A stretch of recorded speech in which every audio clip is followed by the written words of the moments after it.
Hello friend, welcome to AVS study point.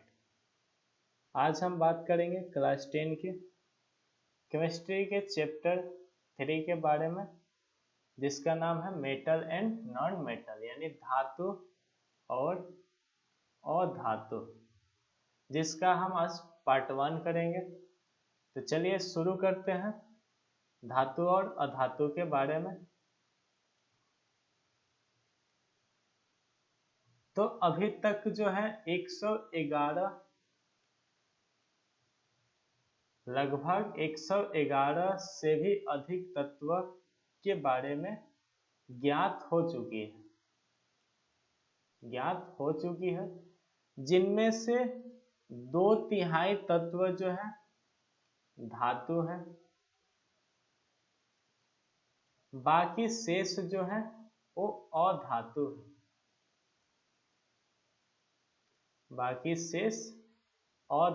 है।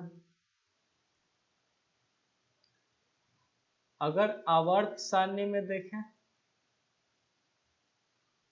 तो आवर्त सारणी में जो जिग जैग लाइन होती है, यानी टेढ़ी मेढ़ी जो लाइन होती है, उसके बाएं तरफ जो होता है वो होता है धातु। उसके जिगजैग लाइन के जो दाएं तरफ होता है वो होता है अधातु।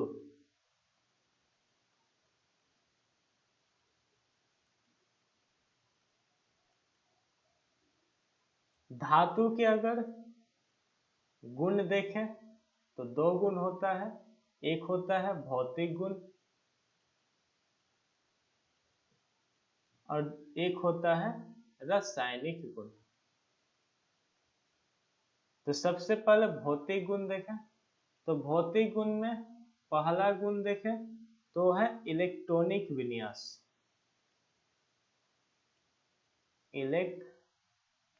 विन्यास। तो धातुओं के जो बाहरी कक्षा होती है उसमें 1, 2 या 3 इलेक्ट्रॉन उपलब्ध होती है, लेकिन हाइड्रोजन जो है उसमें बाहरी कक्षा में 1 इलेक्ट्रॉन, उसी प्रकार हीलियम में बाहरी कक्षा जो है उसमें 2 इलेक्ट्रॉन होता है, लेकिन ये जो है अधातु होती है।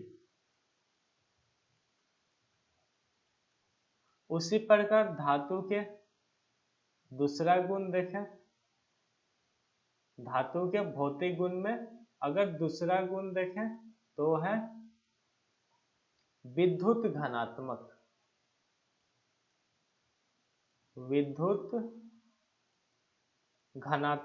गुण। तो धातुएं जो है विद्युत घनात्मक होती है।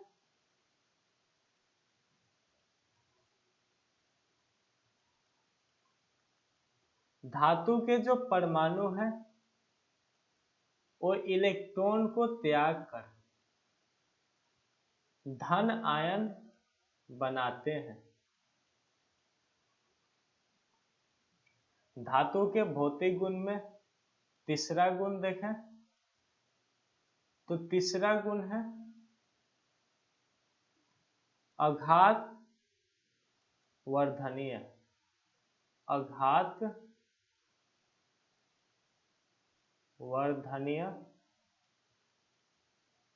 मेलेबल। आघात वर्धनीय धातु जो है आघात वर्धनीय होती है।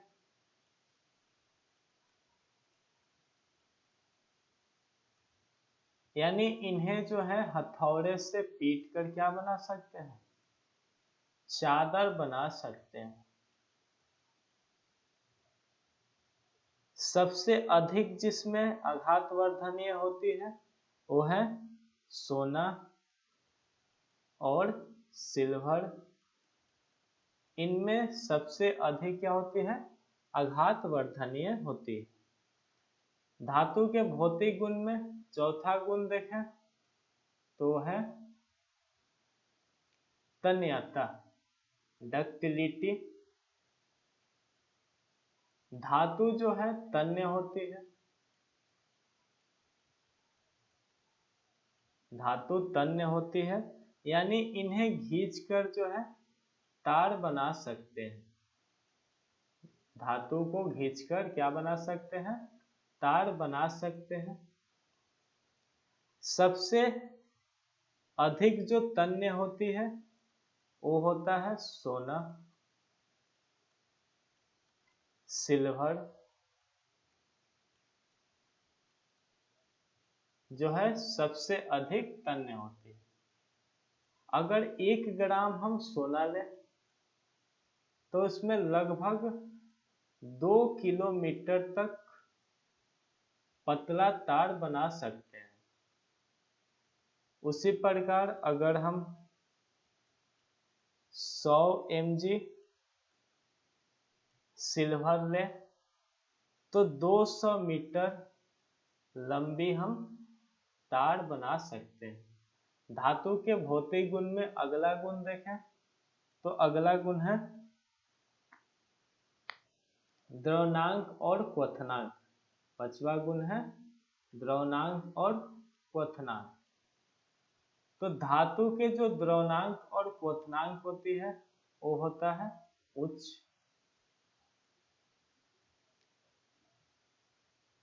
लेकिन सोडियम और जो पोटेशियम है, सोडियम और पोटेशियम है, इनके जो द्रवणांक और क्वथनांक होता है वो होता है निम्न, यानी एक कमरे के ताप पर भी उबलना शुरू हो जाते हैं।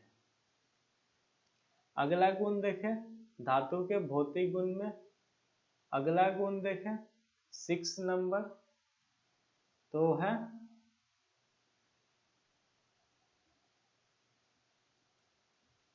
उष्मीय एवं विद्युत चालकता। उष्मीय एवं विद्युत चालकता। तो धातुएं जो है, सभी धातुएं जो है उष्मा एवं विद्युत के क्या होते हैं? सुचालक होती है। सबसे अच्छा जो उष्मा और विद्युत का सुचालक होता है वो होता है सिल्वर।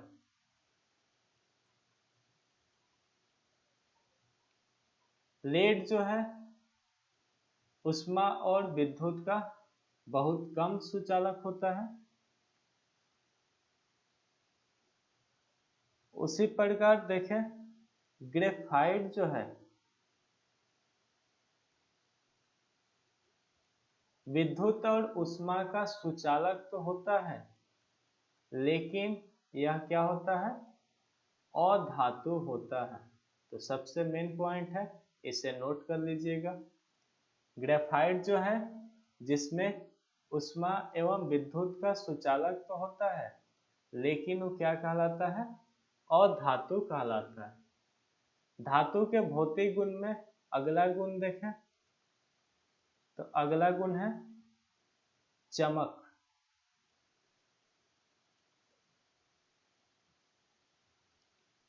तो धातु में एक प्रकार के क्या होते हैं? विशेष चमक होती है, जिसे धातुई चमक कहते हैं।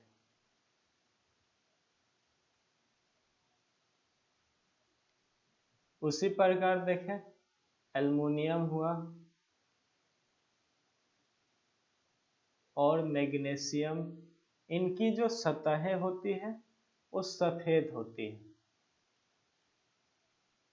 सफेद होती हैं। उसके बाद सोना के बारे में तो पता ही होगा। सोना की जो परतें होती हैं यानी सतह होती है वो क्या होती है? पीली होती है। जो तांबा होता है उसका जो सतह होता है वो लाल होता है। धातु के भौतिक गुण में अगला गुण देखें, उसके पहले एक और चीज बता दें। ग्रेफाइट और जो आयोडीन है, ग्रेफाइट और जो आयोडीन है, इसमें भी चमक होती है, लेकिन ये जो है अधातु होती है। सबसे मेन पॉइंट है, याद रखिएगा। ग्रेफाइट और आयोडीन में चमक होती है, लेकिन क्या होता है, वह अधातु होता है। धातु के भौतिक गुण में अगला गुण देखें, 8वां गुण देखें तो है कठोरता।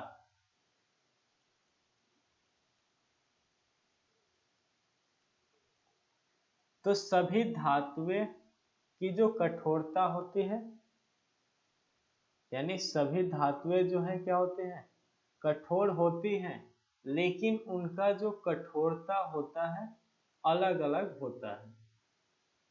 लेकिन उनका जो कठोरता होता है अलग अलग होता है, यानी एक समान नहीं होता है, एक समान नहीं होता है। अगर सोडियम और पोटेशियम को देखें, सोडियम और पोटेशियम को देखें तो ये मुलायम होते हैं, जिन्हें हम क्या कर सकते हैं, चाकू से भी काट सकते हैं।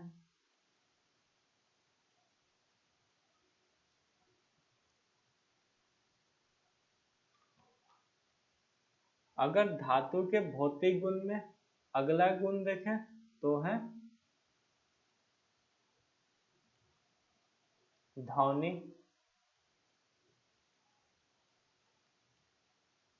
अगर धातु को हम हथौड़े से पीटें तो इसमें क्या, एक प्रकार की ध्वनि निकलती है, जिसे हम क्या बोलते हैं, धात्विक ध्वनि कहते हैं। धातु के भौतिक गुण में अगला गुण देखें तो है भौतिक अवस्था। भौतिक अवस्था। तो धातुएं जो है कमरे के ताप पर क्या होती हैं, कमरे के ताप पर ठोस अवस्था में होती है। सिर्फ जो है, यानी केवल जो है मरकरी क्या, किस अवस्था में रहती है, वो द्रव अवस्था में रहती है। कमरे के ताप पर जितने भी धातु होते हैं वो किस अवस्था में रहते हैं, ठोस अवस्था में। सिर्फ जो है मरकरी जो है वो किस अवस्था में रहती है, द्रव अवस्था में रहती है। धातु के भौतिक गुण में अगला गुण देखें तो है घनत्व। यानी जितनी भी धातुएं हैं उनका घनत्व जो होता है वो उच्च होता है। कुछ धातुएं जैसे में देखें, सोडियम हुआ, पोटेशियम हुआ, मैग्नीशियम हुआ, एल्युमिनियम हुआ, इनके जो घनत्व होती है वो क्या होती है, निम्न होती है। इन्हें हल्की धातु भी कहते हैं। इन्हें कौन सी धातु बोलते हैं, हल्की धातु भी कहते हैं। तो ये था धातु के भौतिक गुण। शुरू करते हैं धातु के रासायनिक गुण। धातु के रासायनिक गुण। तो धातु के रासायनिक गुण में अगर पहला गुण देखें तो है ऑक्सीजन के साथ संयोग। ऑक्सीजन के साथ संयोग।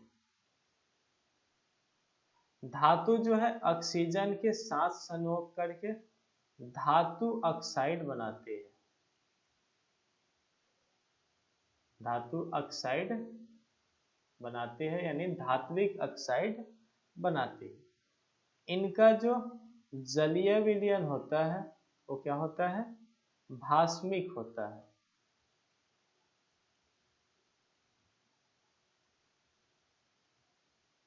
इनका जलीय विलयन यानी इनका जो धातु का ऑक्साइड होता है वो क्या होता है, भास्मिक होता है। उसी प्रकार देखें तो कुछ धातुएं जो हैं, जैसे में Al2O3 हुआ या ZnO हुआ, इन सभी धातुओं में भास्मिक और अम्लीय दोनों गुण पाए जाते हैं। भास्मिक और अम्लीय दोनों गुण पाए जाते हैं, जिसके कारण इसे क्या कहा जाता है?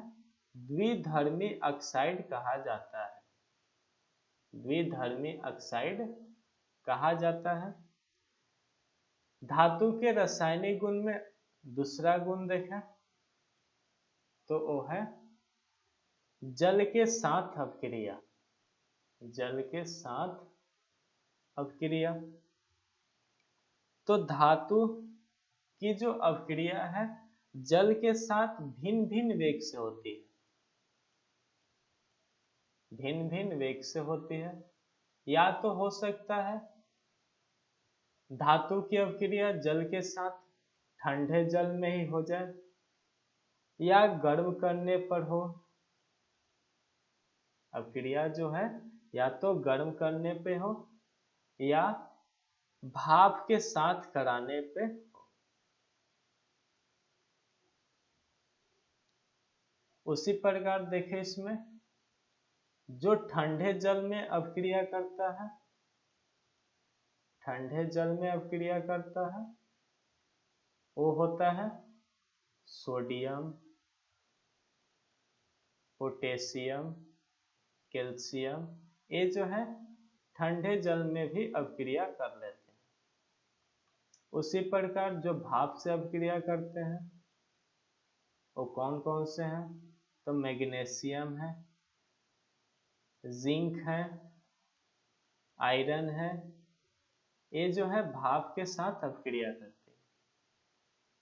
कुछ जो धातु है वो जल के साथ अपक्रिया नहीं करती है। वो कौन कौन सी धातुएं हैं? कॉपर है, मरकरी है, टीन है, सिल्वर है, गोल्ड है।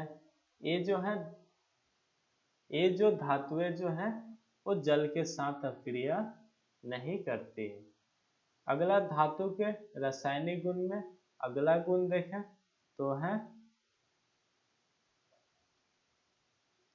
अम्लों के साथ अपक्रिया। अम्लों के साथ अपक्रिया। तो धातुएं जो है अम्लों के साथ अपक्रिया करके क्या बनाते हैं? हाइड्रोजन गैस मुक्त करते हैं। धातु जो है अम्लों के साथ अपक्रिया करके कौन सी गैस मुक्त करती है? हाइड्रोजन गैस मुक्त करती है। इनका जो वेग है वो किन पे निर्भर रखता है या किन पे निर्भर रहता है? तो होता है धातु के क्रियाशीलता पर या धातु के विद्युत घनात्मक गुण पर वेग निर्भर करता है। उसी प्रकार इसमें अगला देखें तो जो नाइट्रिक अम्ल होता है धातु से अपक्रिया करके हाइड्रोजन गैस जो है मुक्त नहीं करता। हाइड्रोजन गैस मुक्त नहीं करता है, लेकिन नाइट्रिक अम्ल जो है कुछ धातु जैसे में मैग्नीशियम हुआ, मैंगनीज हुआ, इनके साथ अपक्रिया करके क्या मुक्त करती है? हाइड्रोजन गैस मुक्त करती है। इसमें अगला पॉइंट देखें तो अगला पॉइंट याद रखिएगा, सोना और जो प्लेटिनम है वो जल के साथ, सोना और प्लेटिनम जो है जल के साथ अपक्रिया नहीं करती, अपक्रिया नहीं करती है, लेकिन अम्ल राज से अपक्रिया करती है। किससे अपक्रिया करती है? अम्ल राज से अपक्रिया करती है। अम्ल राज जो है बना किसका होता है? तो हाइड्रोक्लोरिक अम्ल, यानी हाइड्रोक्लोरिक अम्ल का कितना भाग होता है? 3 भाग। और नाइट्रिक अम्ल, नाइट्रिक अम्ल का कितना भाग होता है? 1 भाग। तो हाइड्रोक्लोरिक के अम्ल के 3 भाग और नाइट्रिक अम्ल के एक भाग का मिश्रण होता है अम्लराज। यानी सोना और जो प्लेटिनम है वो जल से अभिक्रिया नहीं करती, अम्ल के साथ अभिक्रिया नहीं करती है, लेकिन किससे अभिक्रिया करती है? अम्लराज। अम्लराज जो है किसका किसका बना होता है? हाइड्रोक्लोरिक अम्ल और नाइट्रिक अम्ल का मिश्रण होता है। उसी प्रकार धातु के रासायनिक गुण में अगला गुण देखें तो धातु की क्रियाशीलता। धातु की क्रियाशीलता, तो याद रखिएगा हाइड्रोजन के ऊपर वाली जितनी धातुएं होती हैं वो अधिक क्रियाशील की होती है। हाइड्रोजन के ऊपर जितनी भी धातु होगी वो क्या होगी? अधिक क्रियाशील की होगी, अर्थात इनका जो विद्युत घनात्मक होगा वो क्या होगा? अधिक होता है। जैसे जैसे हम ऊपर से नीचे आएंगे तो धातु का जो क्रियाशीलता होता है वो क्या होता है? धीरे धीरे घटता जाता है। सबसे अधिक जो क्रियाशील होता है वो किसका होता है? सबसे अधिक क्रियाशील कौन होता है? तो होता है पोटेशियम। और सबसे कम जो होता है वो होता है सोना। अगर हाइड्रोजन के ऊपर वाली धातु जो है उसकी अभिक्रिया अम्ल से करा देने पर कौन सी गैस मुक्त होती है? हाइड्रोजन गैस मुक्त होती है। तो दोस्तों ये था धातु के रासायनिक और भौतिकी गुण के बारे में। तो मिलते हैं इसके पार्ट 2 में। तो अगर वीडियो अच्छा लगा हो तो चैनल को लाइक, सब्सक्राइब, साथ में बेल आइकन को भी दबा लें, जिससे जितना भी नोटिफिकेशन आएगी वो सबसे पहले आपको प्राप्त होगी। तो दोस्तों आज के लिए इतना ही। मिलते हैं अगले वीडियो में। तब तक के लिए बाय, टेक केयर।